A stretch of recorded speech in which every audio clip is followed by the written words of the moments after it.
Ok, ya empezamos. Listo, ahora sí. ¿Vale? Bueno, pues antes que nada, bienvenidos a su clase. Así que es la segunda sesión de nuestra clase de la materia de electrónica aplicada. Todos esperemos que estén en el mismo grupo, ¿no? Esta es la materia de electrónica aplicada. La clase anterior se dio un poquito lo que es la introducción de lo que se iba a ver de la clase. Vimos ahí los temas, el esquema de evaluación. Y bueno, la intención de esta sesión es continuar un poquito la parte de la clase. Vimos algunos conceptos básicos de la parte de instrumentación y en este caso vimos un poquito la parte de qué conceptos se manejan tanto en los instrumentos de medición como en la parte de la selección o características de un sensor.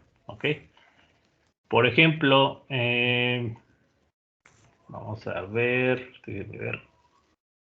no sé si esté aquí. Daniel Espinosa, ¿estuviste en la clase anterior? No, profe. No, ¿verdad? Ernesto.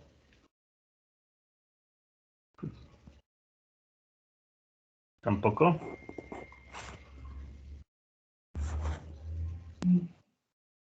Dígame, profesor. ¿Estuviste en la clase anterior, Ernesto? No. ¿La del 14? ¿La del 13? 13, ajá. Sí. Perfecto. Bien, Ernesto. A ver, recordemos un poquito, Ernesto. En la parte de la clase habíamos comentado sobre la parte de la sensibilidad, ¿no? En un instrumento de medición. ¿A qué se refiere la sensibilidad, Ernesto?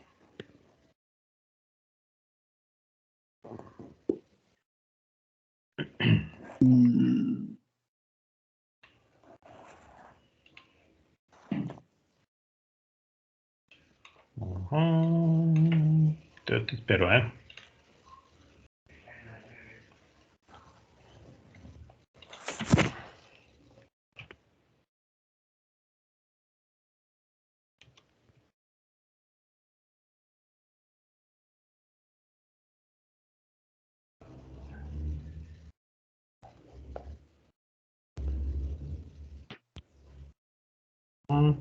No sé si...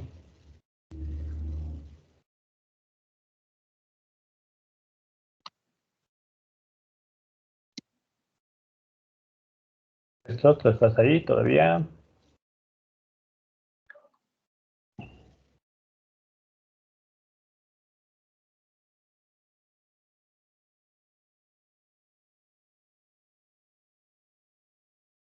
Ah, Sí. ¿Es algo que es capaz de detectar? Algo que es capaz de detectar. Bueno, no está tan específico. Te falta ahí algo. Mm,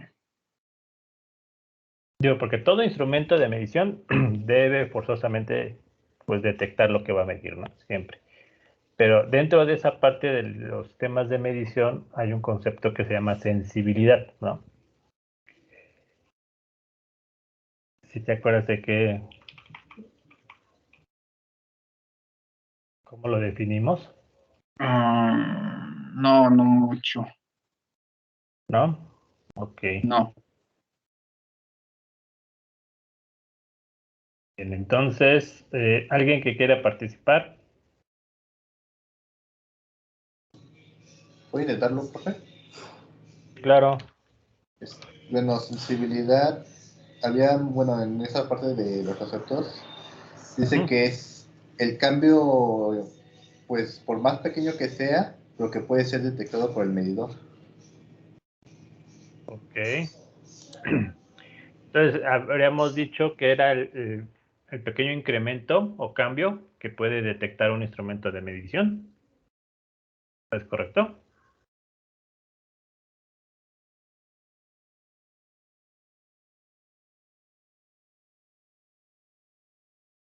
¿Sí o no? Ok. Sí. Sí, ¿no? ¿Puede volver a repetir, profe?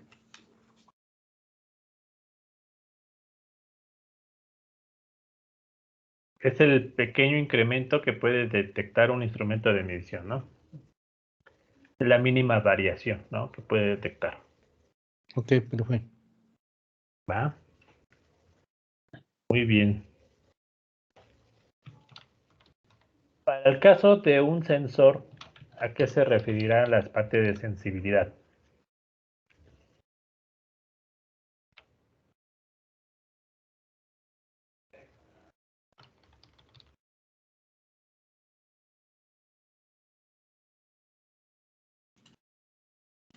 Sí, profesor, gracias por responder, gracias. ¿No? Muy bien. A ver, creo que no estoy. Javier. José Ramsés, aquí está en el chat. Es el cambio incremental más pequeño. Es correcto, José. Javier Murguía. Capacidad de detección de cambios pequeños. Muy bien. Bueno. Ok, entonces acuérdense que para participar o usan el audio o levantan su manita, ¿sale? Para que también, que luego no puedo, como estoy compartiendo pantalla, luego no veo muy bien la parte del chat, ¿sale? Ya cuando levantan la manita, pues yo los puedo visualizar. ¿Estamos?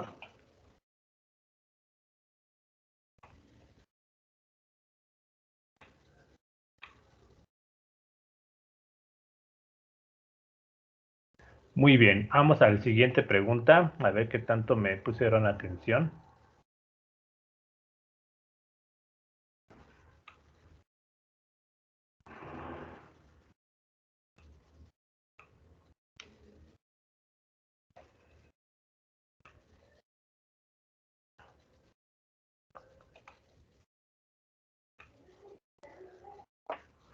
¿Sí pueden ver mi pantallita? No.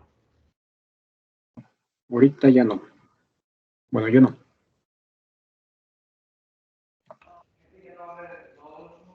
A ver, déjame compartirla.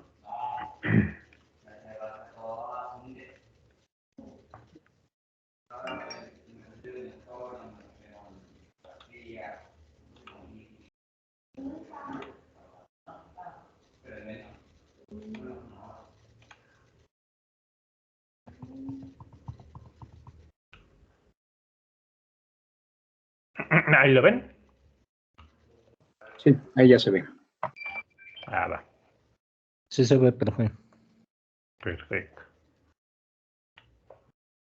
¿Ahí todavía siguen viendo? Sí se ve en la lista de alumnos. Sí, profe. Estos son ustedes, ¿sale? Aquí les voy a poner una ruletita rápidamente para que vean que no es un poquito al azar sobre las preguntas de la clase anterior. ¿Ok? Vamos a ver. Si alguien falta de aquí que no está anotado, me avisa, porfa. Yo falto. ¿Quién eres? Javier Murguía. Ok. Zaret.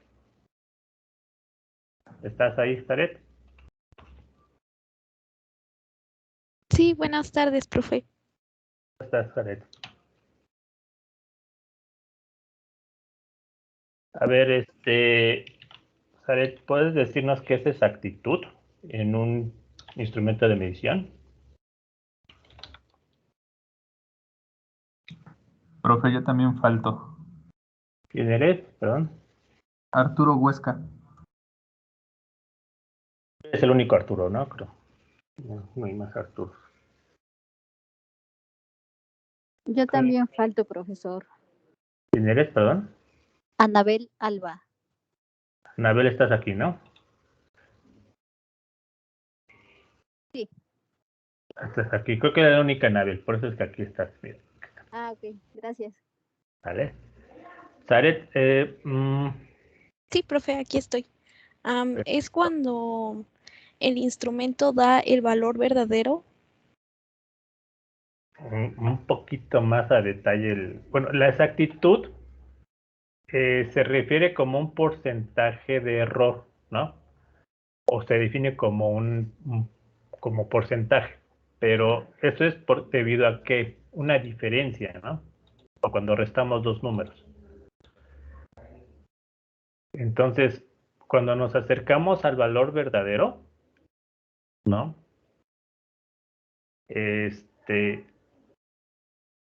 El porcentaje de error se hace más pequeñito, ¿no? Entre más pequeño sea el error, el porcentaje de exactitudes aumenta, ¿no? Entonces, cuando nos acercamos al valor verdadero en un instrumento de medición, es precisamente esa diferencia, ¿no? Entre el valor real y el valor medido, ¿no? Ese pequeño error de medición que le llamamos es lo que nos da el porcentaje de la exactitud. ¿Ok? ¿Zaret? Sí, profe, entendido. Gracias. Perfecto. La parte de... Vamos a la siguiente pregunta.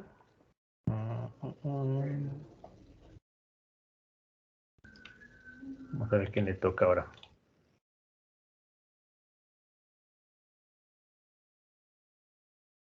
Ernesto, creo que te tocó ya, había tocado, ¿no?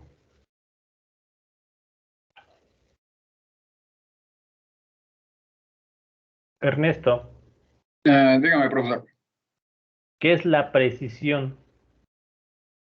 La precisión.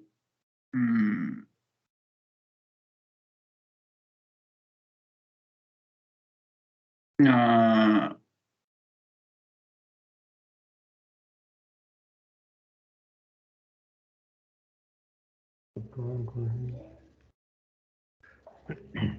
que pueda.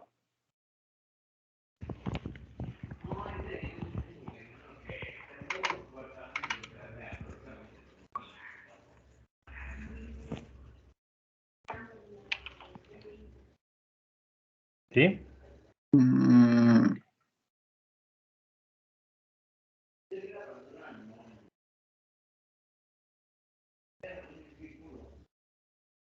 O no te acuerdas. Muy bien. No, ese no. ¿No? Vamos a ver. ¿Me puedo ayudar a mi compañero? Ajá, ¿quién eres? Daniel Alejandro. Daniel Alejandro. Perfecto, Daniel. Entonces aquí te lo anoto. Dime. Son los valores obtenidos de mediciones repetidas, ¿no? Que se corresponden a una magnitud para llegar al valor real, ¿no? Ajá. ¿Sí? ¿O me equivoqué? Son valores, a ver que no te escuché la última parte. Son valores obtenidos de mediciones repetidas que corresponden a una magnitud. Es correcto, que da el mismo valor, ¿no? Esa es la parte. Ok. Es correcto. Muy bien, Daniel. Eso es precisión, ¿no? Se dice que un instrumento es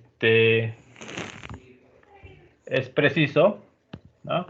Cuando tiene una buena repetibilidad, es decir, que hacemos varias mediciones y nos da el mismo valor, ¿no? Entonces, el grado de precisión se refiere a eso, ¿no? ¿Qué tanto el instrumento de medición va a repetir el valor medido, ¿no? En diferentes mediciones. Muy bien. La parte de... Vamos a ver la siguiente. Siguiente.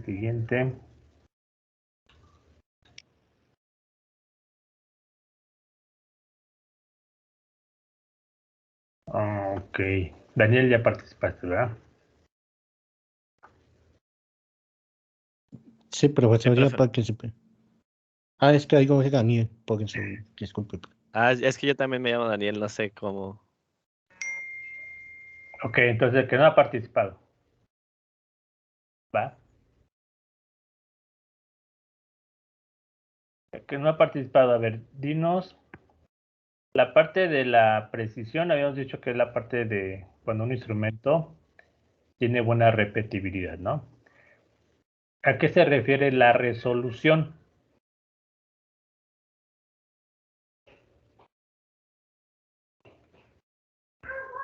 Bueno, es que no estuve en la clase pasada, pero A ver, más o menos tú qué entiendes como resolución de un instrumento de medición, ¿no? Como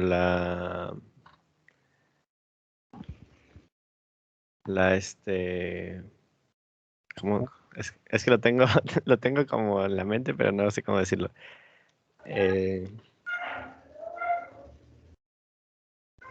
Como lo más, Ujú. A ver, más o menos, ¿cuál es dice? que no sé cómo decirlo.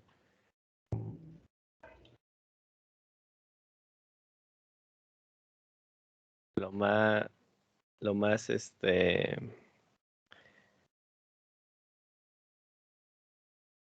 Lo que venga en tu mente, o sea, más o menos, lo que tú consideres.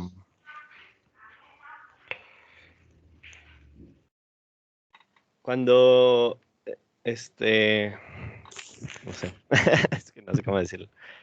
Ok. Entonces, aguantamos la siguiente participación, ¿va? Ahorita regresamos. ¿Vale, Dani? Vale. Tania, tienes levantada la manita, ¿quieres participar?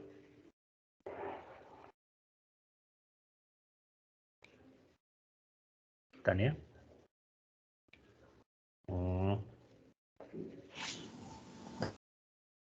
Es que no por mensaje.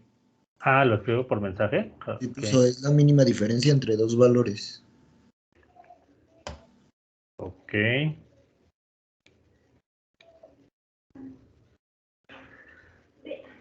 Es la mínima diferencia entre dos valores. Ok, pues tiene parte de... eso es cierto, pero un poquito que me lo definan más sutilmente. A ver.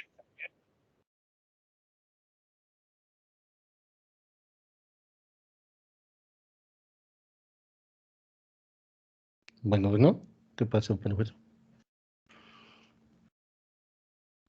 Javier, ¿sí me escuchas? Perdón, profe, no le escuchaba. A ver, espérame. Sería como la unidad mínima de medición que tiene el instrumento. Es correcto. Ujú. Muy bien, Javier.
No sé si se perdió el audio o soy yo.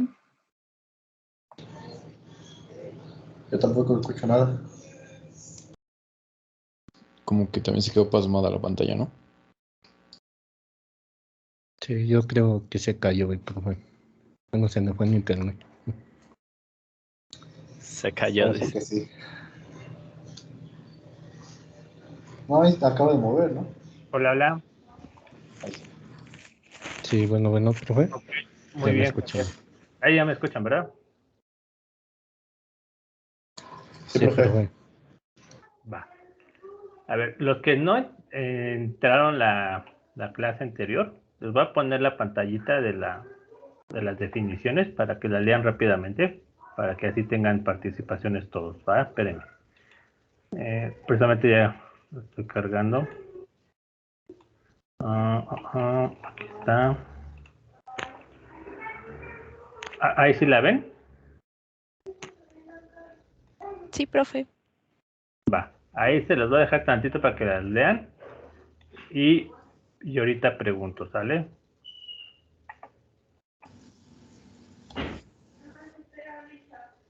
A ver. Usted me dice cuando le cambie a la otra, ¿va? Ahí les dejo tantito. A ver, aquí empezamos, ¿no?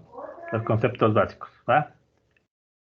Ahí les voy a dejar tantito, unos 2 minutitos y le cambio a la otra para que lo lean todos, ¿va? Y no digan de que no vine. Aquí está, ¿va?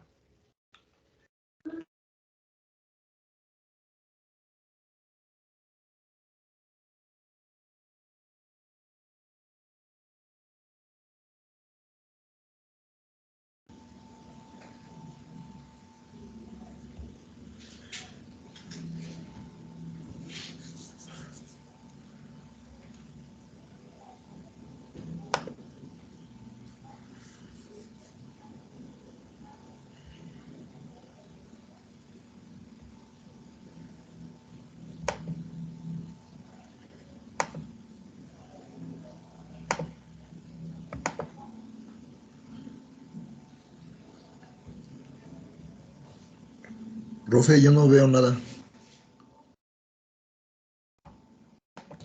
Eso ya es. Creo que ya debe ser cosa tuya, compañero. Se ve. A ver.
¿Se volvió a pegar o qué pasó?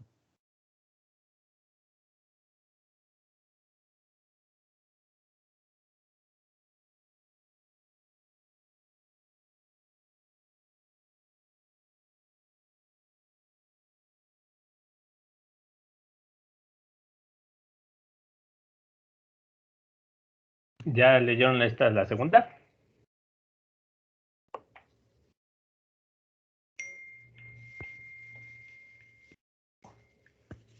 Un segundo para la segunda.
Sí.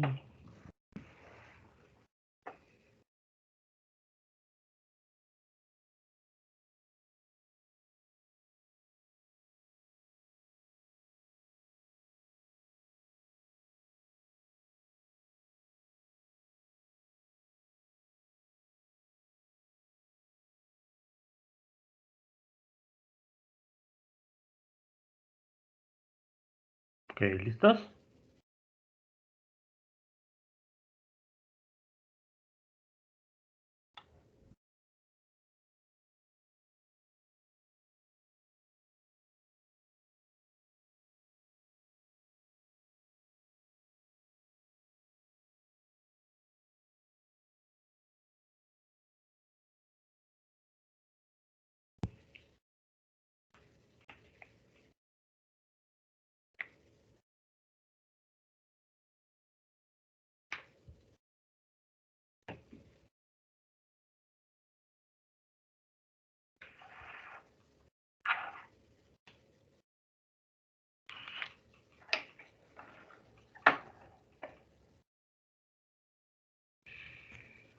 ¿Sí me escuchan? Sí, profe, se escucha. ¿Ya acabaron de leer? ¿Bien?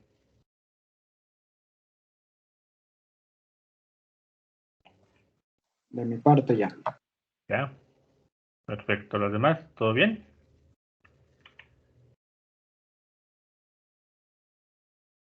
Sí, profe, todo bien. Va. Entonces Sí, vamos a ver. profesor. Ok, entonces continuamos, ¿va? Ahora sí. Vamos a ver. Nos quedamos con Daniel, ¿no?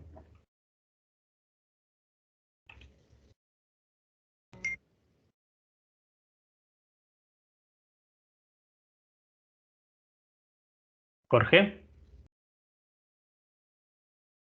Sí, profe. Muy bien.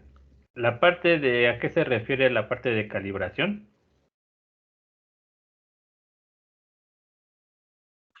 Que permítame.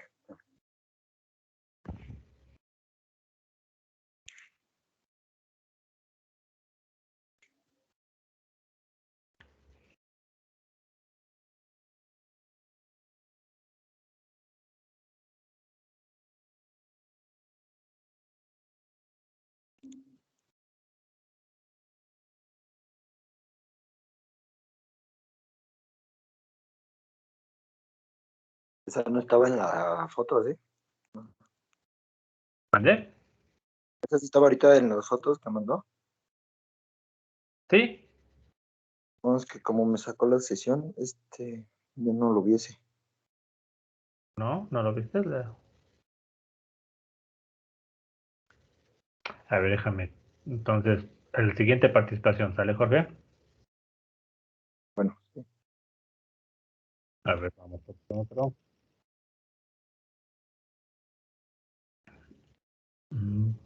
Dani, ya habías participado, ¿verdad?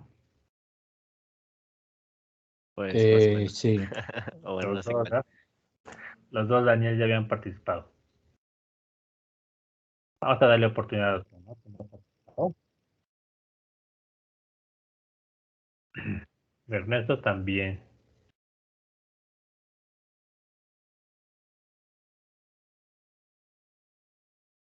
Zaret, también ya habías participado, ¿verdad? Sí, profe. Sí, ahí sale. Ok. Ya están todos participando. Si quiere, bueno, yo, Jorge, pues lo busqué en internet, pues, pero dice que es solo la acción de comparar la lectura de un instrumento. Ajá. Jorge, ¿verdad? Sí, profe. Ok. ¿Comentas que qué, perdón? Es la... ¿Qué? La acción de comparar la lectura de un instrumento, bueno, del instrumento de medición. Ajá. ¿Con qué lo comparamos? Dice con respecto a un patrón con valor o dimensión conocida. Ajá. Entonces, cuando nosotros comparamos el valor, por aquí también tengo levantada la manita Tania. Tania.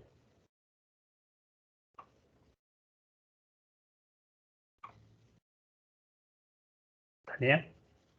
Ah, no sé pues si que quería participar. Tania.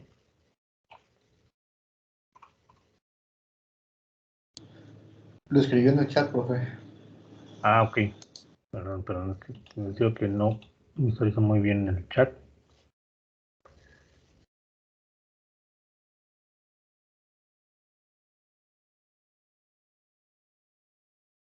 Ok. Nos menciona Tania que es el proceso por el cual se mide un patrón, ok, y se registra la indicación del instrumento empleado en la medición, es la calibración. Bueno, exactamente es eso, ¿no?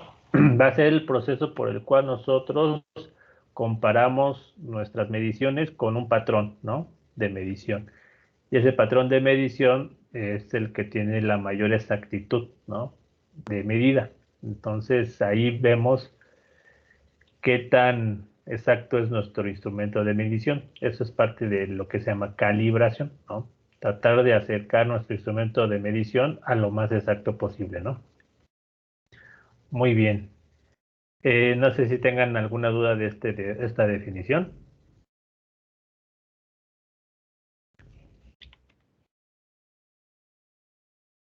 No, profe. Va. Vamos a poner otro, ¿va?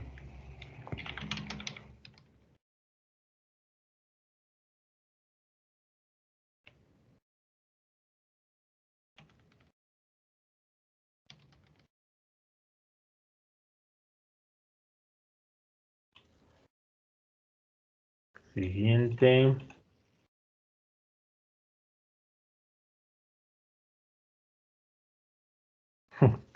Ya también ya está. Está muy inclinada por ahí. Luis Roberto, ¿está por aquí? Hola, profe, ¿me escucha? Sí. La parte de error de medición. ¿Qué se refiere?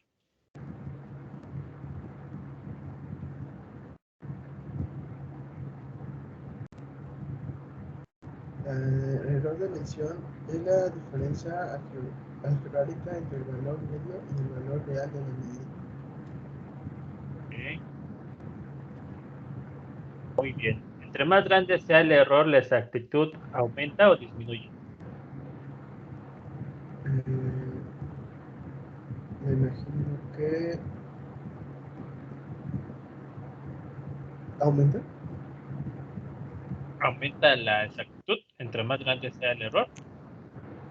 Ah, no, disminuye. Ah, no sé, en verdad no sé. Okay. Disminuye.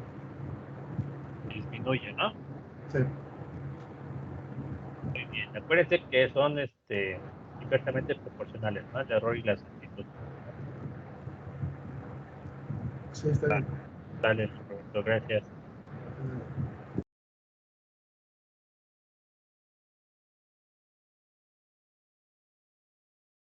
Guadalupe. ¿Está por aquí? Sí, profe. Ok, ¿qué es medida?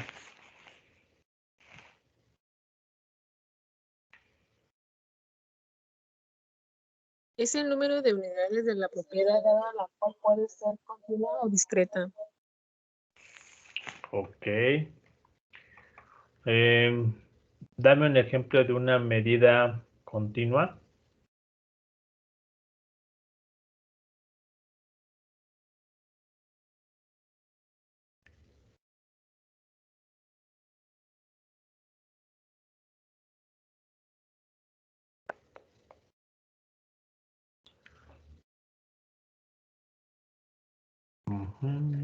No sé si se me fue.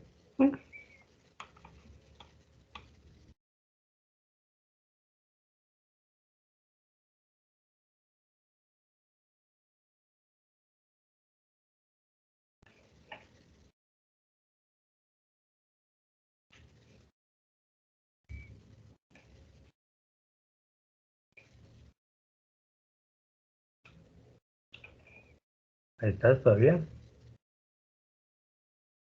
¿Perdón? ¿Qué dijo? Se me cortó. Ah, que me des una Un ejemplo de una medida continua. Un ejemplo. Uy, no sé qué será.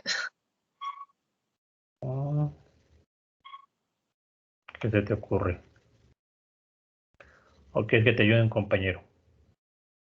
Pues sería como que la estatura de un amigo, de cuánto mide y todo eso. Ajá. Estás Sería la hablando estatura, de una o sea, distancia.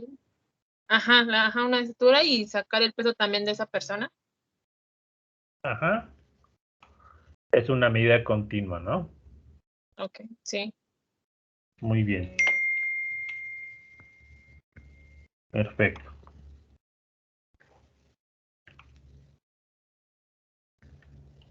Vamos a ver, siguiente.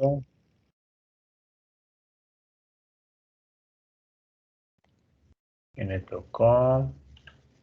Ernesto otra vez. ¿Quieres participar, Ernesto?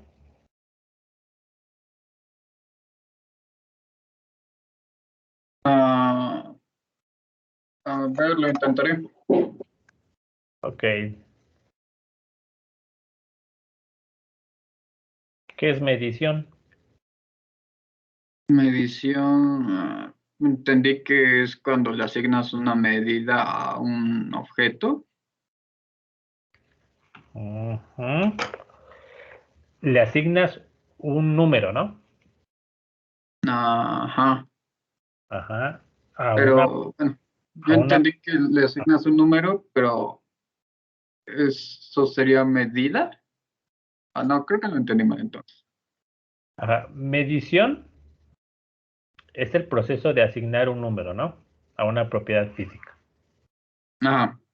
¿Vale? Y medida es el número de unidades, ¿no? De la propiedad dada. Ah, ok. O sea, no lo asigna. Exactamente, no la asigna. Ujú. Ok. Va. Muy bien. Muy bien, chicos. Bueno, pues esos son como que algunos conceptos básicos que de repente llegamos o tendemos mucho a confundir cuando utilizamos mucho los instrumentos de medición o los sensores. Normalmente estos conceptos quedan muy bien establecidos cuando ven la parte de la materia de instrumentos y medición, pero no todo la llevan, ¿no? Entonces, quería como que un poquito refrescar estos conceptos. Vamos a ir añadiendo conceptos, pero ya un poquito más específicos de la parte de los sistemas de medición y de los sensores, ¿sale? Pero al menos estos quiero que sean como que muy claros y que tengan un poquito de recordatorio de todos estos términos que son muy sencillos, pero sí vamos a seguir utilizando durante la clase, ¿no? Muy bien, chicos. Voy a regresar a mi presentación. Tenía levantada la manita, perdón. ¿Itzel? Itzel, dime. Tengo una duda. Tenemos dos definiciones de precisión. Cuando tenemos una buena repetibilidad y resolución, dispersión de valores es menor. A ver, como que te escuché entrecortado, no sé, fue mi internet o... A ver, otra vez. Itzel, por favor. En una precisión. ¿Precisión? ¿Estás hablando de precisión? Ajá. Ajá. Dice que hay precisión cuando tenemos una buena repetibilidad y resolución. Ajá. Y en la otra dice que es la dispersión del conjunto de valor. ¿Cómo completo o cómo hago una sola definición de las dos? Ok, de la de precisión sí te entendí, pero de la otra definición, ¿cuál era? Dice, es la dispersión del conjunto de valores obtenidos de medida. Ese es el concepto que te da. De precisión. Ajá, está en la presentación. Sí.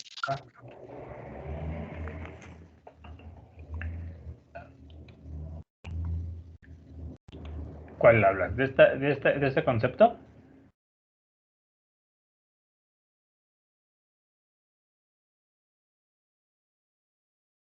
Ajá, es que dos conceptos, pero no sé en cuál aplica para qué cosa. Ok, precisión. Vamos a ser un poquito más claros. Cuando se dice que un instrumento de medición es preciso, es que no tiene nada que ver con la exactitud que les comentaba la otra vez, ¿no? La clase anterior. La precisión es qué tan bueno es tu instrumento de medición para medir exactamente el mismo valor en diferentes tiempos, ¿no? Cuando la variable física no cambia. No sé si me debe entender ahí.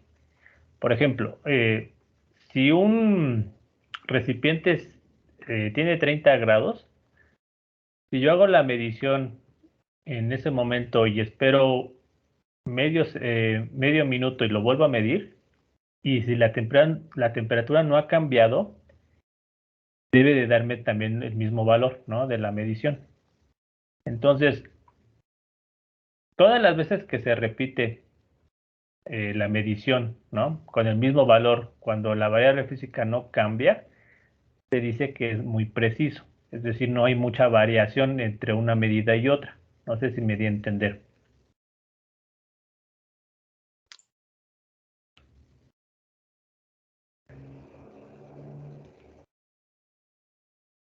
¿Sí? ¿Sí o no?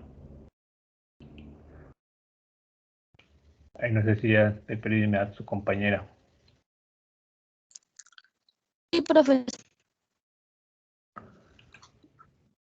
Ok, entonces, esa es la parte de la precisión, ¿no? Se dice que es preciso cuando tiene buena repetibilidad. ¿Y qué es la repetibilidad, no? Es la habilidad para producir la misma lectura, es lo que les comentaba, ¿no? A su salida cuando se efectúan varias mediciones de la misma medida. Es decir, si este recipiente siempre tiene 30 grados centígrados, yo llego con mi termómetro en diferentes tiempos y me debe de darme 30 grados, ¿no? Centígrados. Entonces, eso es lo que se llama tener una buena repetibilidad. Por eso está muy de la mano con la definición de precisión. Entonces, precisión es que un instrumento, al medir la misma variable física que no cambia, debe de darme el mismo valor, ¿no? Eso es preciso. Si no me da el mismo valor, entonces se dice que no tiene buena precisión o no es preciso, ¿vale? Ahora, la parte de la buena resolución, eso es un poquito, vamos a decirlo así, no todos, un instrumento puede ser preciso, pero no a veces no tiene buena resolución, ¿no? Se busca que también sea una buena resolución. ¿Y qué es la resolución? Es la unidad mínima para poder medir una variable física, ¿no? Es decir, si tu termómetro puede medir variaciones de solamente 1 grado centígrado, pues a lo mejor para ti no es tan preciso, ¿no? Porque no tiene buena resolución, ¿no? Entonces, si un termómetro mide cada 0.5 grados centígrados, a lo mejor tú dices sí tiene una buena resolución, ¿no? Porque tiene una cantidad mínima para medir la temperatura, ¿no? Más pequeñita, ¿no? Entre más pequeña sea la unidad de medida, ¿no? De su variable física, se dice que ese instrumento o ese sensor tiene una buena resolución, ¿no? Entonces, por eso es que a veces la precisión se busca que tenga una buena repetibilidad con una buena resolución, ¿no? Siempre se busca esas dos combinaciones, ¿no? Pero como les comentaba, a veces no es tan de la mano, ¿no? Que seas preciso y que tengas una buena resolución. Puedes tener una buena precisión y tu resolución, pues, es medianamente buena, ¿no? Entonces, no sé si ahí quedó claro un poquito los conceptos.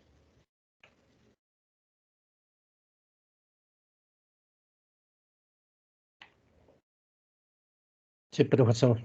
¿Va? Muy bien. Ok, Itzel, no, creo que está ahí. De cualquier forma, digo, lo vamos a estar planteando y si van teniendo dudas, pues lo vamos aclarando, ¿sale? Todas las dudas que se vayan generando, por favor, en el momento me dicen y lo vamos viendo, ¿sale? Entonces, no sé si tengan, aparte de su compañera, otra duda. La otra diapositiva son más definiciones, profesor. ¿Esta parte? Sí. Esta parte les decía que vamos a dejarlo un poquito en stand-by, porque esta parte lo vamos a recordar un poquito cuando veamos la parte de los sensores. ¿Vale?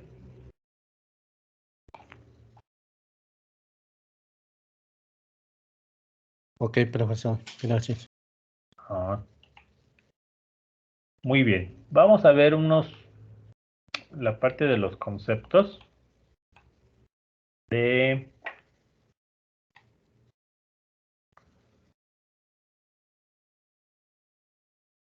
hacia dónde va la parte de la electrónica aplicada, ¿no?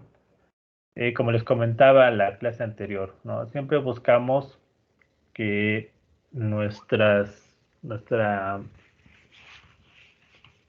dispositivos, ¿no? Que se diseñen o se armen, ¿no? Busquen ser útiles, ¿no? Finalmente al ser humano. Todo lo que creamos o diseñamos en cuestión de electrónica siempre es buscar la comodidad, ¿no? Para los usuarios. Y en la mayoría de los casos siempre buscamos que facilite las tareas a nivel industrial, ¿no? O empresa.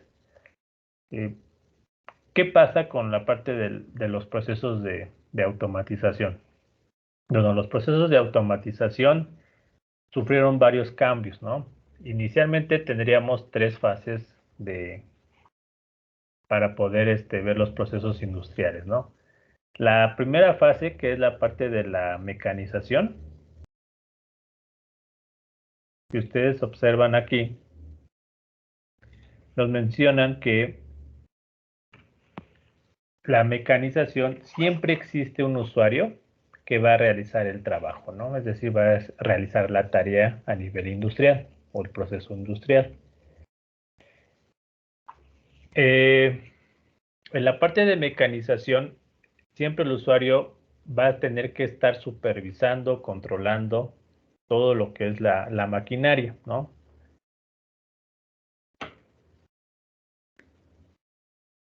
Todas las maquinarias que se utilizan en los sistemas de producción o a nivel industrial se implementaron precisamente para facilitar algunos trabajos pesados, ¿no? Al usuario o al trabajador.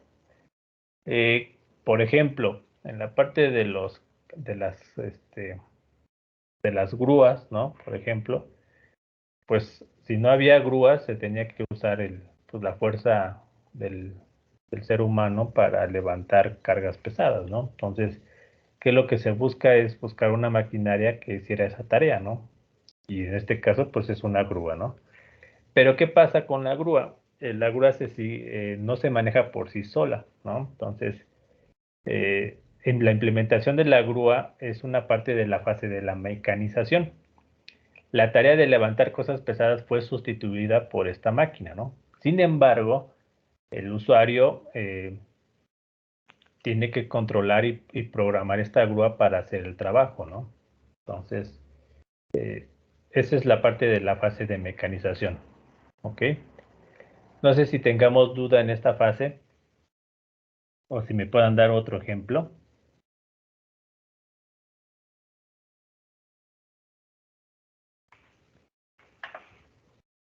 No, ya no los escucho.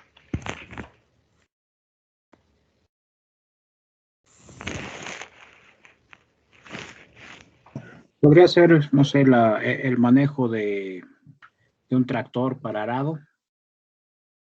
Exactamente. No sé si pueda. Sí, es correcto. Entonces la máquina sustituyó el trabajo, ¿no? Pero esa máquina se requiere de controlarlo, ¿no? Controlar la máquina y manejarla, ¿no? Para que haga la función. Entonces estamos en esa fase de mecanización. ¿Qué otra? Muy bien, Javier, gracias. ¿Qué otro ejemplo tenemos de mecanización? No sé, un brazo robótico. Programarlo y así. Ajá, un brazo robótico. ¿Dónde lo utilizamos, Jorge? ¿Dónde se aplicaría? No sé, en una industria de automóviles. Entonces, cuando se implementaron esos brazos robóticos, pues normalmente teníamos un usuario, ¿no? Para controlarlos. Javier, tenías levantada la mano. Sí, podría ser, digo, como ejemplo general, la revolución industrial. Ajá.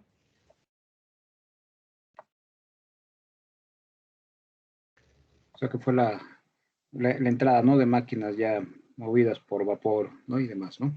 Es correcto. Entonces, esa parte, toda esa revolución industrial, pues marca la parte de la fase de mecanización, ¿no? Entonces,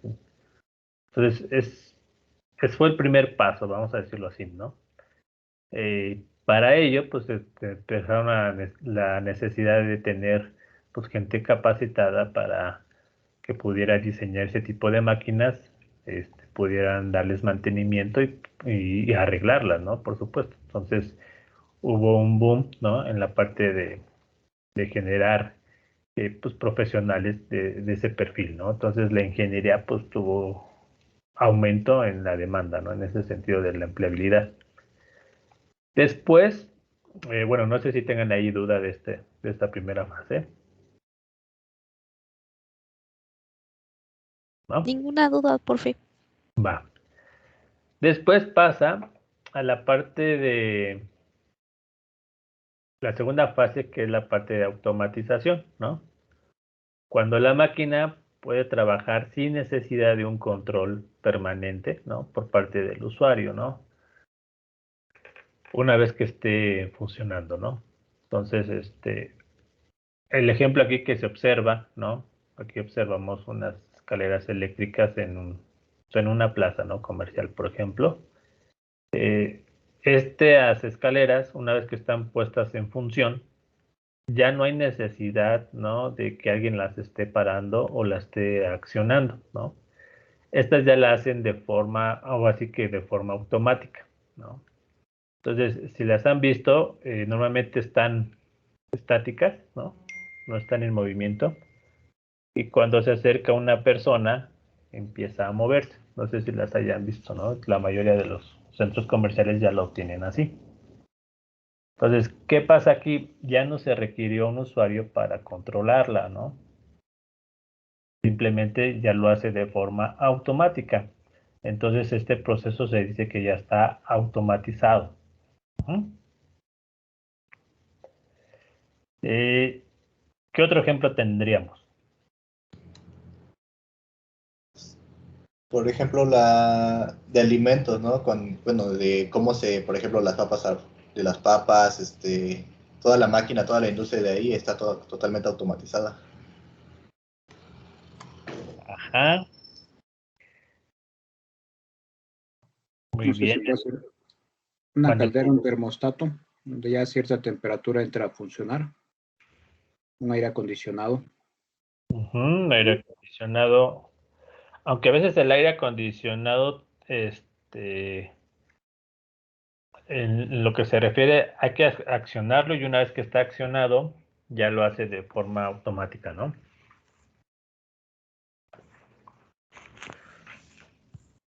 Muy bien, Javier. ¿Alguien más? Aparte del aire acondicionado, la parte de los procesos de la industria de alimentación. ¿Qué otra cosa ya está automatizada? O ya está en fase de automatizada.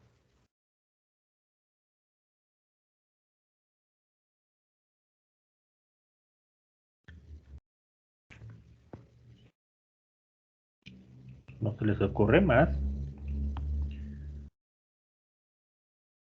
Las empacadoras. Ajá, ¿cómo hacen las empacadoras, Anabel? Pues, por ejemplo, en cerveza modelo, una vez que ya está producida, bueno, ahora sí que ya que está producida la cerveza y embotellada, lo pasan a una máquina empaquetadora, que es la que lo mete en la caja pero ahí ya todo está automatizado y ya no se requiere pues a un humano que esté supervisando cómo se empacan esas cajas. Tú hablas del doblez, ¿no? O sea, del cierre de las cajas. Sí, se podría decir que sí. Ok, muy bien. En la parte de las cervezas que ya ves que estás comentando, ¿el llenado de las botellas también lo hace una persona o ya ya está automatizado? Ya está automatizado. Ok. Profe, una pregunta. Vale. Por ejemplo, o sea, yo lo veo como una nueva automatización. Puede ser el hecho de que las compañías para hacer servicio al cliente ya están usando bots y es muy raro ya, o sea, te piden hasta la información los bots y cosas así y es muy raro ya que te conecten con personas de servicio al cliente o eso todavía no aplica aquí. Puede ser, ¿no? Acuérdense que todo proceso, no solamente lo llevamos al ejemplo de la industria, digo, porque nos queda claro que pues, como ingenieros siempre buscamos a nivel industrial, ¿no? Todos los procesos que se requieran para ensamblar, embotellar, empacar, etcétera, etcétera, armar. Siempre buscamos esa parte de automatizar, ¿no? A través de sistemas de brazos robóticos, etcétera. Pero no solamente se refiere a eso, ¿no? También podemos referirnos a la parte de las comunicaciones, ¿no? En la parte de servicio al cliente, ¿no? Entonces también estos conceptos van para allá, ¿no? Entonces sí se puede aplicar eso, ¿no? Como tú dices, Ramses, ¿vale? Ok, profe, muchas gracias. ¿No? ¿De qué? Itzel comenta la fabricación de los panes en Bimbo, ok. Si se dan cuenta, en la mayoría de los procesos a nivel industrial y del índole de manufactura, se consideran procesos automatizados, ¿no? Entonces, yo creo que ahorita podríamos decir que el 80% de todos los procesos ya son de forma automatizada. En el caso del automóvil, una vez que a ustedes les gustan mucho los autos, ¿qué proceso ya está automatizado y antes no estaba?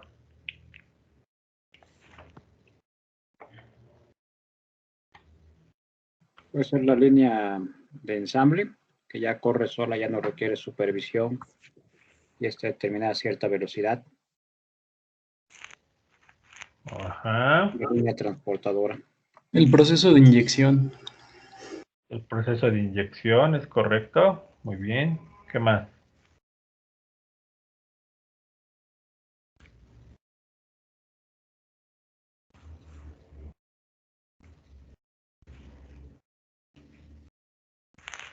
¿El proceso de pintura también? El proceso de pintura. Ujú. La soldadura con los brazos mecánicos, con los robots. Es correcto. Si se dan cuenta, ya casi el ser humano ya no interviene, ¿no? Ya es casi como se dedican a supervisar, ¿no? Y a veces a controlar a distancia. Pero ya todos los procesos, como les comentaba, ya en el 80% ya está de forma automatizada, ¿no? Es decir, lo hacen las tareas de forma repetitiva y ya no interviene el humano, sino ya son máquinas, ¿no? Pero ahora, ya una vez terminado el automóvil, ¿qué función ya está automatizada, por ejemplo?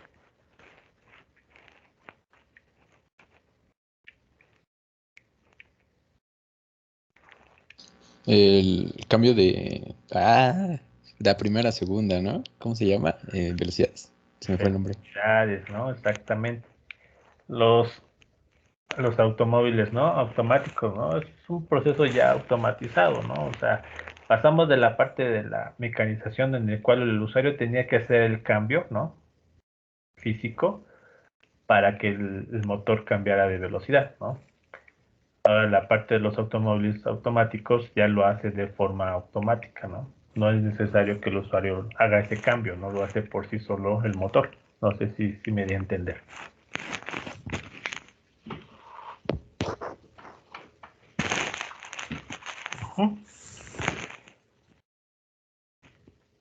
¿Qué otra cosa del automóvil, no? Tiene ya de forma automática. Los Ok. sensores para traseros y delanteros, ¿no? Que identifican los objetos. Ok. ¿Eso qué permitió?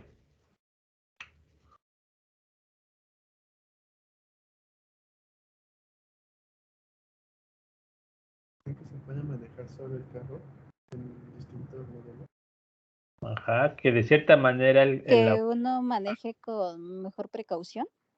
Ok, una es, nos advirtió, ¿no?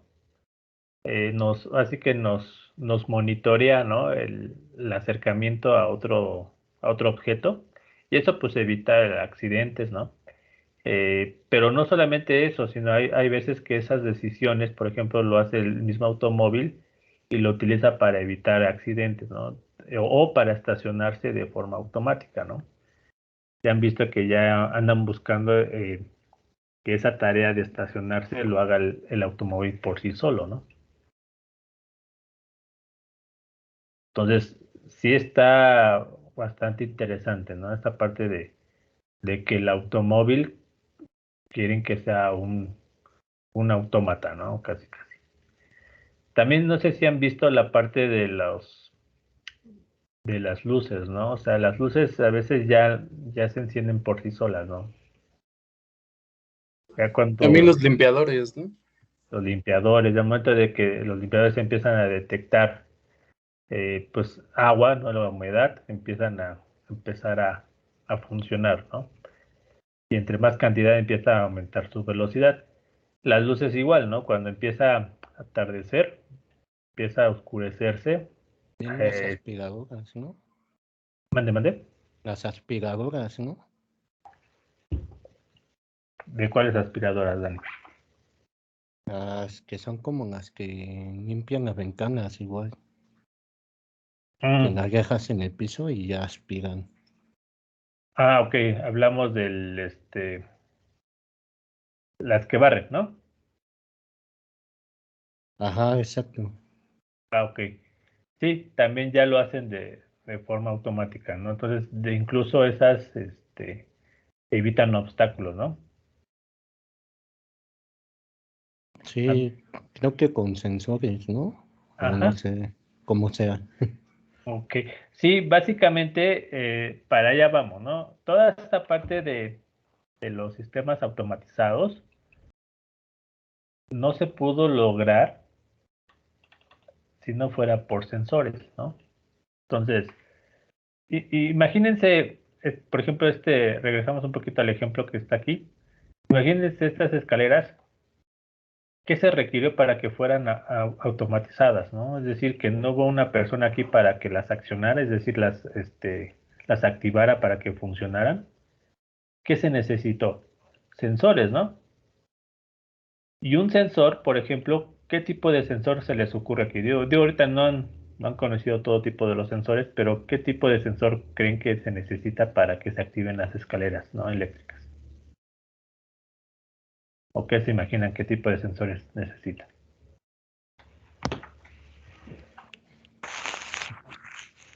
Son como los elevadores, ¿no? Que tienen un sensor en la parte de abajo, ¿no?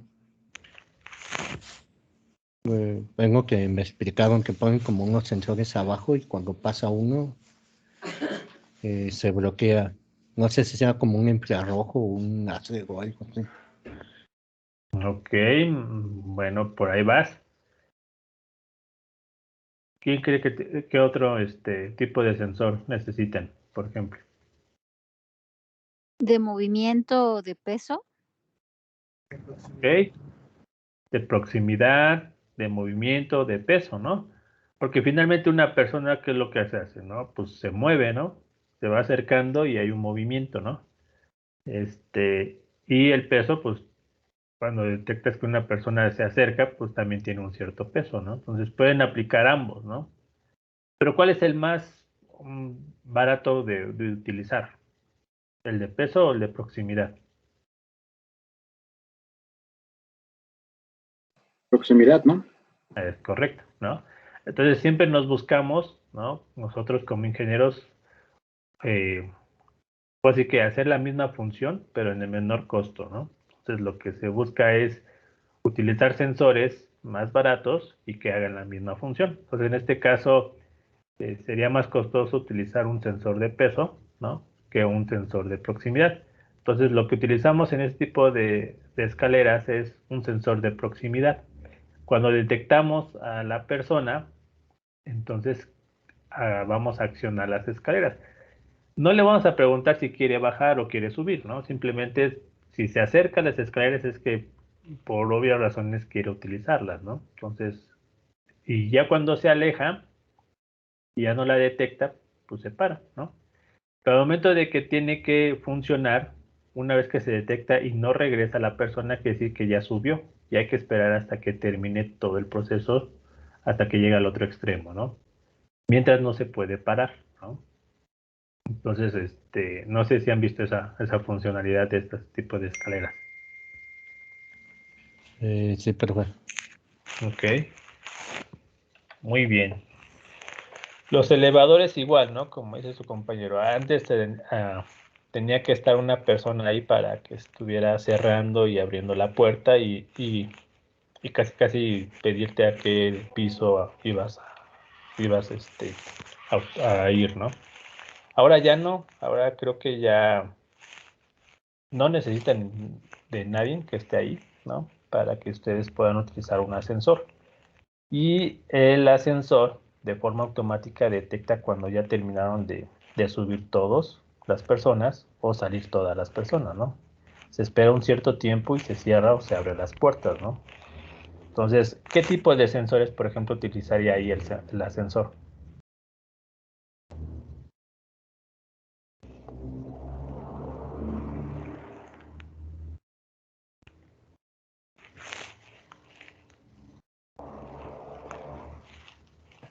¿Cuál fue el ejemplo? A mí se me desconectó. Ah, No capté la pregunta. hablaba de los ascensores, Javier. Entonces les comentaba que los ascensores o los elevadores utilizaban una persona para abrir y cerrar las puertas, ¿no? Inclusive para manipularlo, ¿no? Entonces ahorita en la actualidad pues no hay ninguna persona, simplemente está solito el elevador, ¿no? Entonces, ¿qué tipo de sensores utilizan para decir que ya no van a subir más personas o ya no van a salir más personas? Unos pueden ser de peso, o sea, si el ascensor no se aguanta 150 kilos hasta que llega más o menos a ese margen. Y para las puertas, pues que sería como un sensor de proximidad o de luz de un haz láser, ¿no? Ok, Jorge, ¿vas a decir algo? No, ya nada por mí. ¿No? Ok.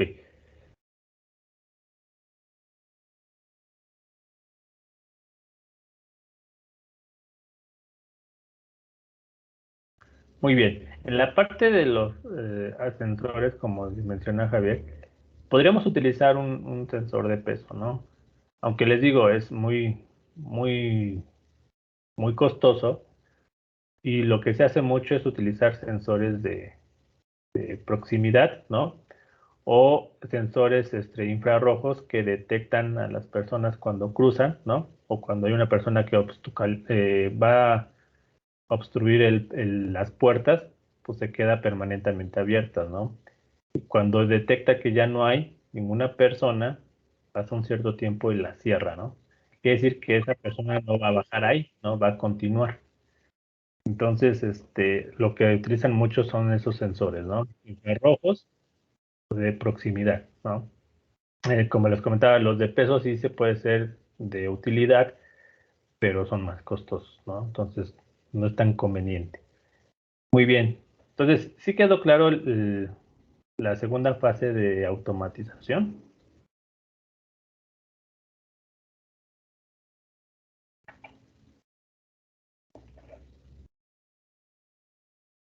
Sí, profesor, todo claro.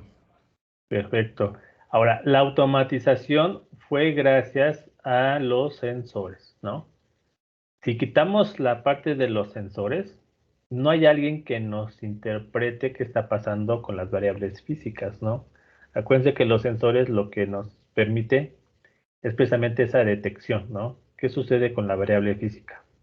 Y nos la da en información en donde el circuito eléctrico toma, ¿no?, una decisión, o el circuito electrónico, ¿ok?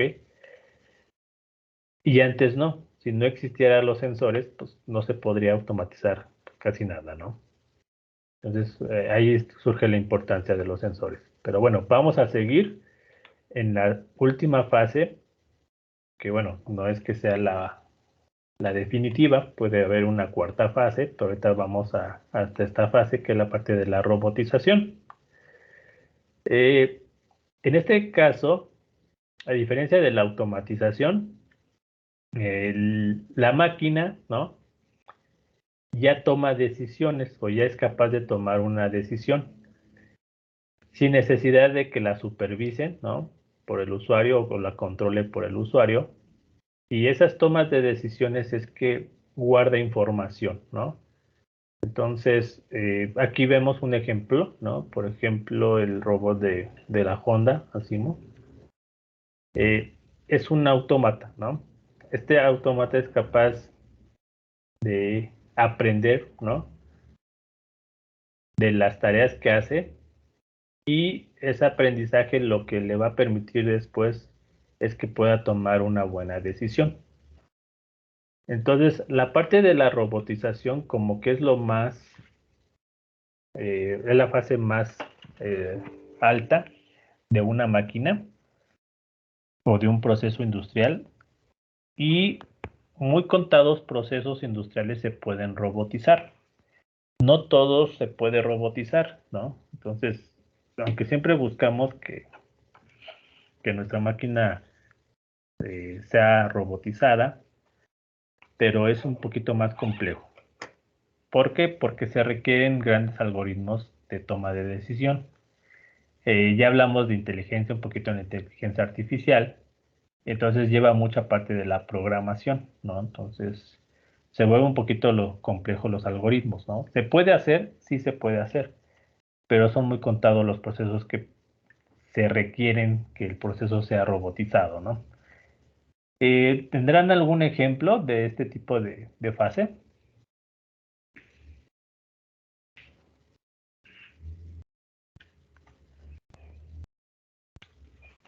¿No?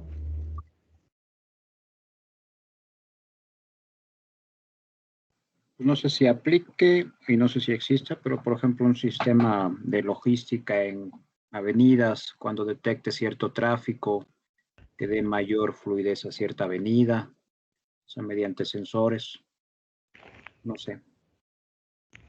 O sea, que el mismo sistema tome decisión de qué avenida liberar.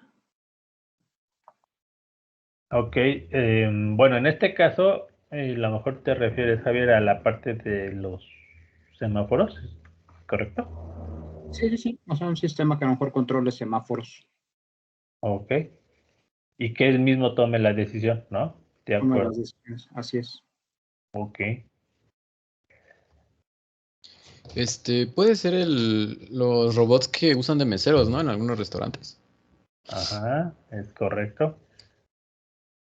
Muchas veces este tipo de robots van aprendiendo, ¿no? De las tareas que ellos mismos están realizando, van aprendiendo también del gusto de los usuarios, ¿no? Y siempre andan buscando satisfacer al usuario, ¿no? Por el caso, por ejemplo, Javier comentaba de los semáforos, ¿no? Entonces a lo mejor ese semáforo se vuelve inteligente, ¿no? Y esa parte de la inteligencia lo tiene que aprender conforme vaya funcionando. Entonces, cuando él detecta a lo mejor mayor cantidad de carros en una avenida, ¿no?, entonces a lo mejor el tiempo del SIGA que le tiene que dar a esa avenida va a ser mayor, ¿no? Es decir, le va a dar mayor tiempo para crear mayor fluidez en el tránsito, ¿no? Entonces, esa toma de decisiones lo tiene que hacer él. no tenemos que llegarle a nosotros a decirle que tome esa decisión, no, él mismo tiene que aprender a tomar esa decisión, ¿ok? Entonces se requiere de programación, ¿no? Como tal. Entonces, ya nos metemos a la parte de la programación.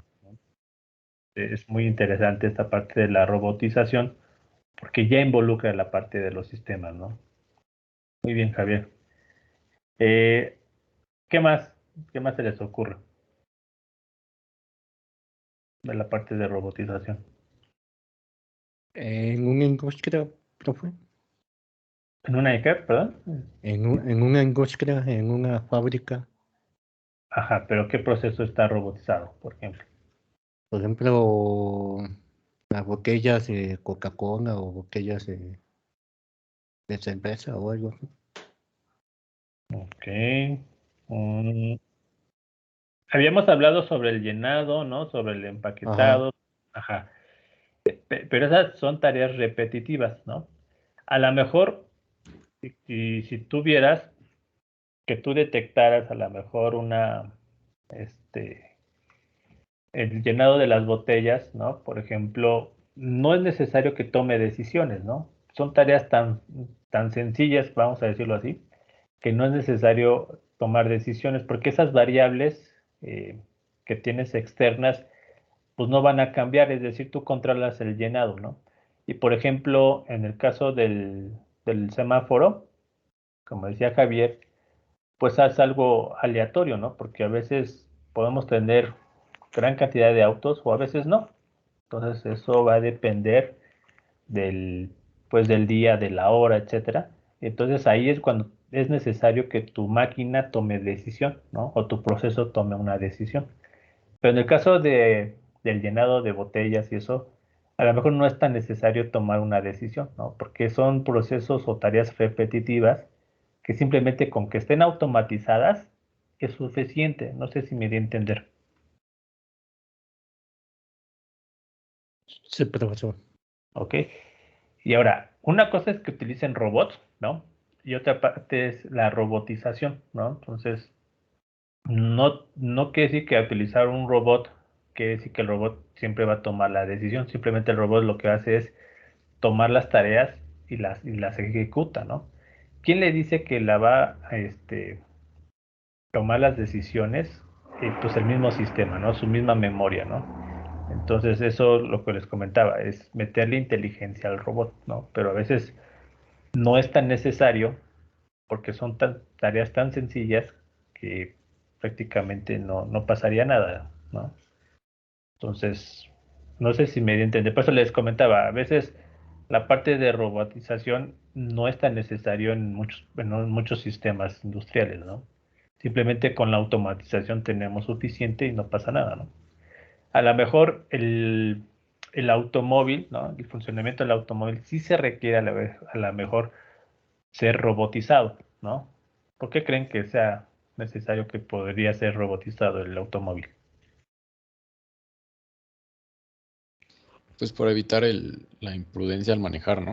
O sea, ya toman sus decisiones, sus velocidades y distancias. Es correcto, por darle seguridad, ¿no? Como dice Ramses, ¿no? A lo mejor el usuario, ¿no? Mete mucha velocidad, pero el carro detecta que hay automóviles muy cercanos y con esa velocidad que lleva no va a alcanzar a frenar, ¿no? Entonces, a lo mejor la parte de la robotización es decirle al automóvil que tome él la decisión, ¿no? Del control de la velocidad, que le quite al humano, bueno, al usuario, ese control de la velocidad y que él tome el mando, ¿no? Para evitar un accidente, ¿no? No sé si me di a entender esa parte.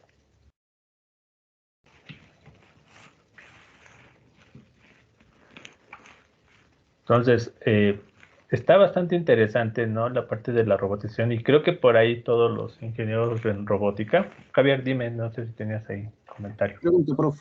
En el mercado bursátil hay algo que se llama el trading algorithmic, que son operaciones, pues ya más bien que hace la computadora, ¿no? Para comprar o vender acciones, según hay un algoritmo. No hay robot, nada más digo, así que el hardware y el software. ¿También entraría en esta fase? Es correcto, sí. Como les comentaba, todos los procesos, no siempre nos imaginemos que es está involucrado algo de una máquina, ¿no? Físicamente, ¿no? Sino ya cuando, por ejemplo, la parte de robotización es precisamente esa parte del software, ¿no? De los programas o los algoritmos que se le puede introducir a pues a una máquina o a un robot o a un sistema, ¿no? Como tal, ¿no? Entonces, sí entraría en la parte de la robotización, esta parte de la toma de decisiones, ¿no? Ahora, como les comentaba, esta parte de la toma de decisiones también lo puede utilizar un robot, ¿no? Por ejemplo, que desarme bombas, ¿no? Entonces, también ese tipo de situaciones, el humano a veces no toma la mejor decisión, ¿no? Conforme la experiencia que tengan los robots. Entonces, también los robots, si les damos un poquito de autonomía en que ellos tomen la decisión, pues suele ser mejor, ¿no? Pero como les comentaba, no todos los procesos se puede robotizar, ¿no? Por ejemplo, en la parte de la navegación aérea, pues qué porcentaje del usuario, es decir, los pilotos, lo manipulan, ¿no? La aeronave, ¿no? ¿Alguien sabe?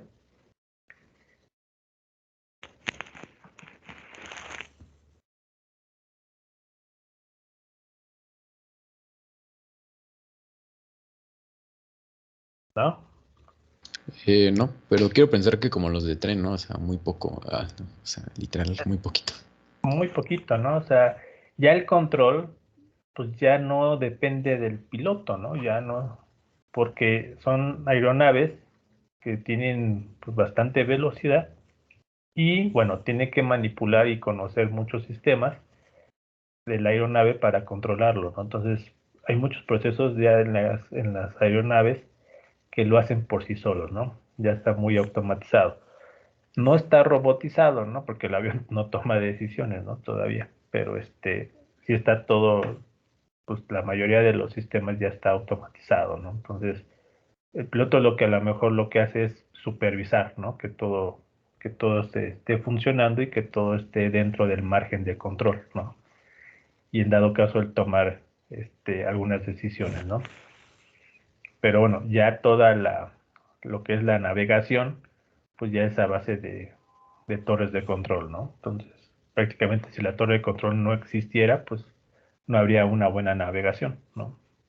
Entonces, como les comentaba, sí está interesante conocer esta parte de la robotización y todo involucra la parte de los sistemas de comunicación, los sistemas de control y los sistemas de medición, ¿no? Todos estos sistemas se conjugan precisamente para llevar a cabo los procesos, ¿no? Tanto mecanización, automatización y robotización, ¿sale? Entonces, son estas tres fases que hasta el momento tenemos. Digo, no sé si después exista otra más, ¿no? Que yo creo que por ahí va, ¿no? Pero al menos estas tres fases, ¿tienen alguna duda? No, profe. No, ninguna. Muy bien. Muy bien.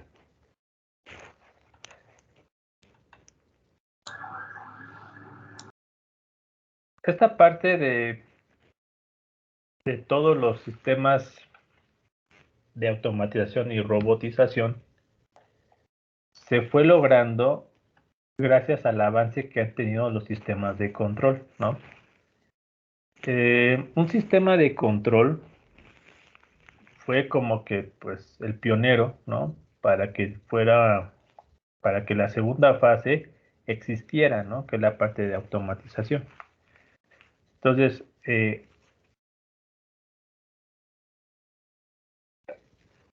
¿alguien me puede decir cómo se definiría un sistema de control?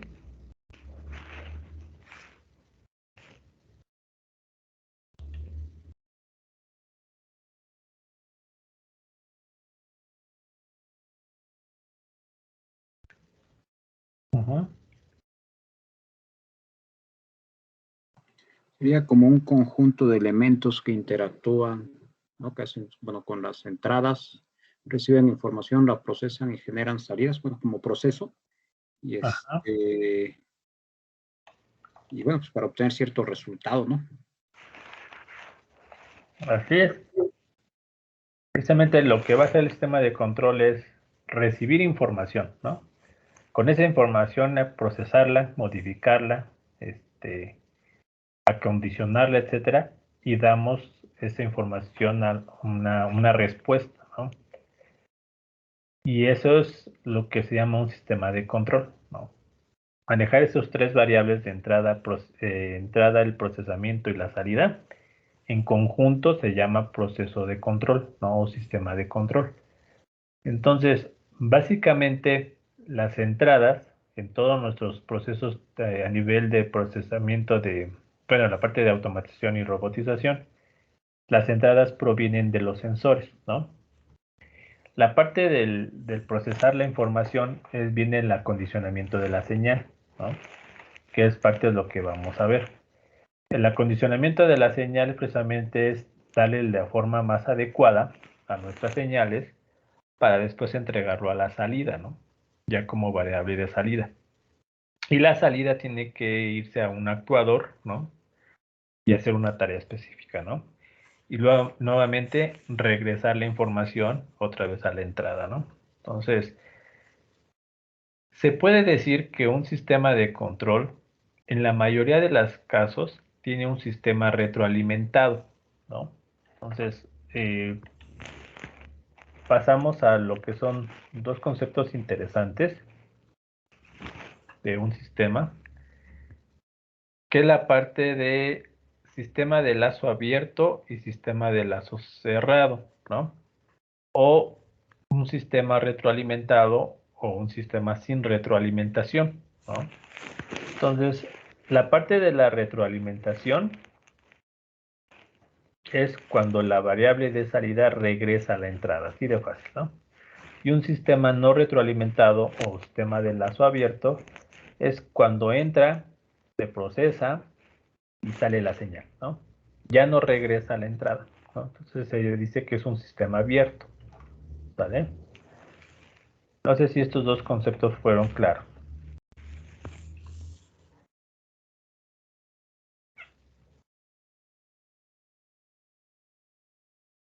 ¿Sí?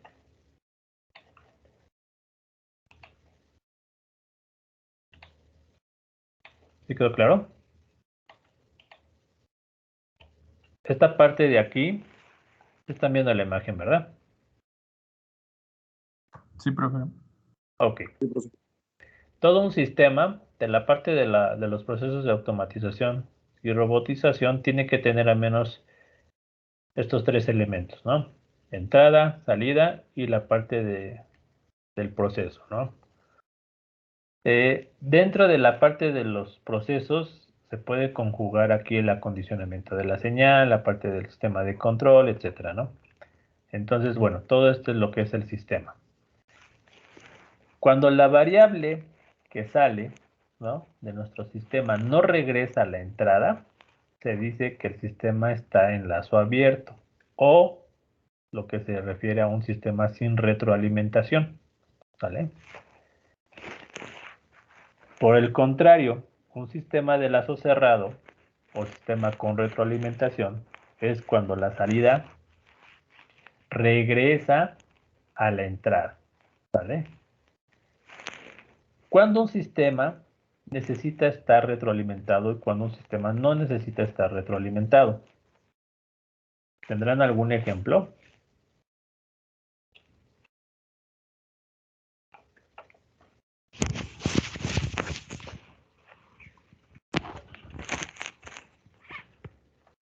¿No, chicos? Bueno, con retroalimentación, una caldera, ¿no? O sea, para mantener la temperatura. O sea, que siempre, no sé, que se requiera cierta temperatura, entonces toma medida.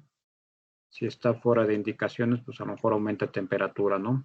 Ya cuando llegue al parámetro que se requiere, pues a lo mejor se suspende. Eso sería con retroalimentación lazo cerrado, ¿no?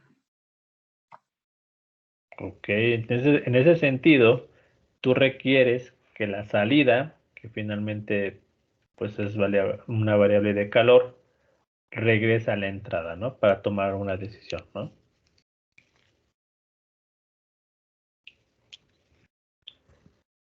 Muy bien, Javier. Un ejemplo sin retroalimentación.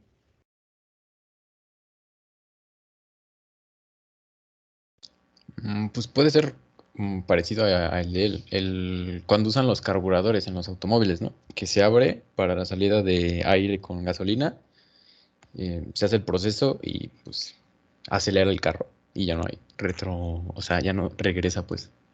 Ajá. Es un proceso sin retroalimentación, ¿no? Es correcto. O sea, no hay necesidad de que la variable de salida regrese a la entrada, ¿no? Para tomar una decisión. Muy bien, aparte de sus compañeros, ¿qué otro ejemplo tenemos de un sistema con retroalimentación y sin retroalimentación? La domótica, la inmótica. A ver, explícame un poquito más. Eso siempre va a decir que cuando las casas las automatizan, ¿sí? Ahí, por ejemplo, dame un ejemplo de un proceso automatizado en una casa. Pues, que los focos se apaguen, pues todo, ¿no? Como más.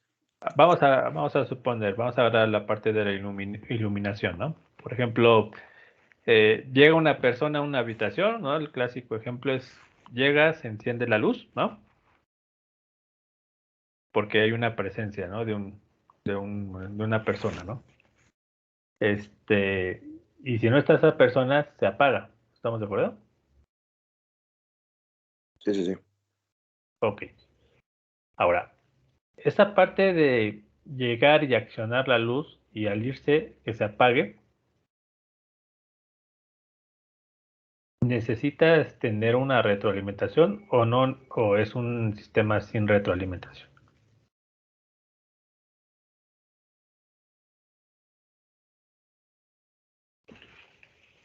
Pues sin retroalimentación, ¿no? ¿Sí o con? No sé, yo digo que sí. Tú dices que sí. Acuérdate, la retroalimentación, como lo vimos aquí, requerimos que nuestra señal de salida regrese a la entrada, ¿no?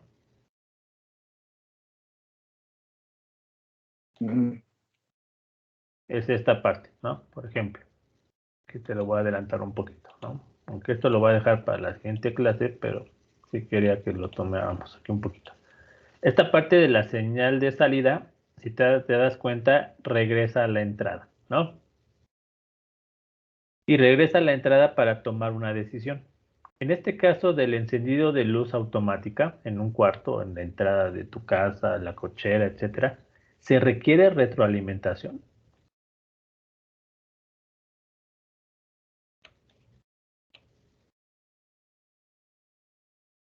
Ok, sí. Ok.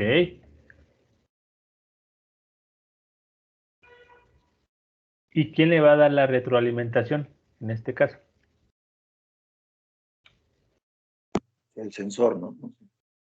Ajá. Entonces, el sensor le va a indicar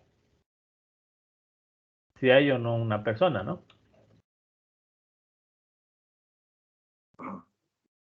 Para que se pueda encender automáticamente las luces, ¿no?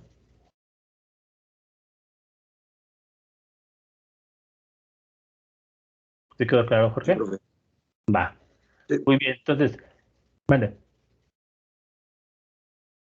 Entonces, todos tienen claro, un poquito ya para que acabemos con el tema, todos tienen claro un poquito la parte de, si se dan cuenta, la parte de la electrónica aplicada precisamente se enfoca mucho en esto, ¿no?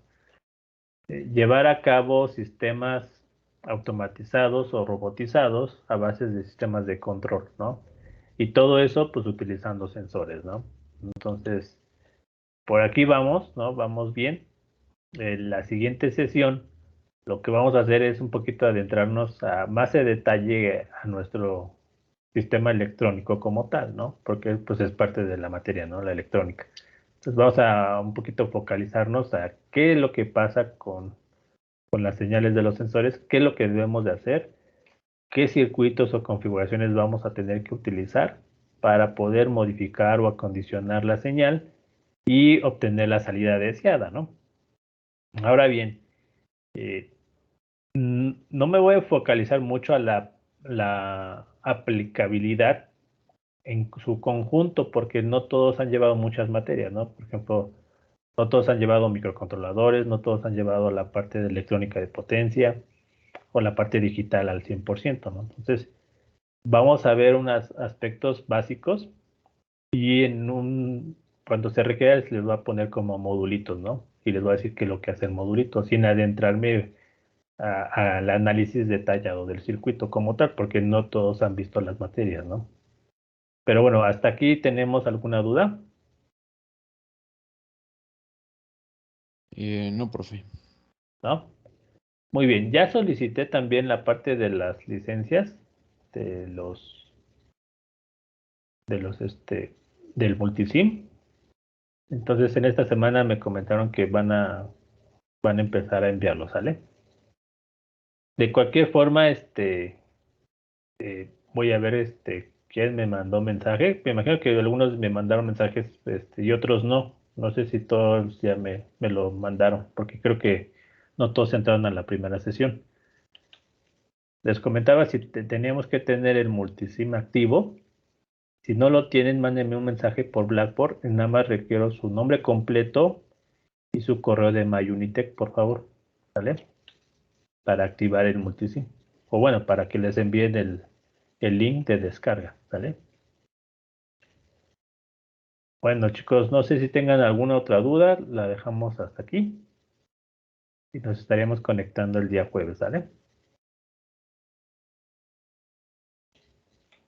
Ok, profe.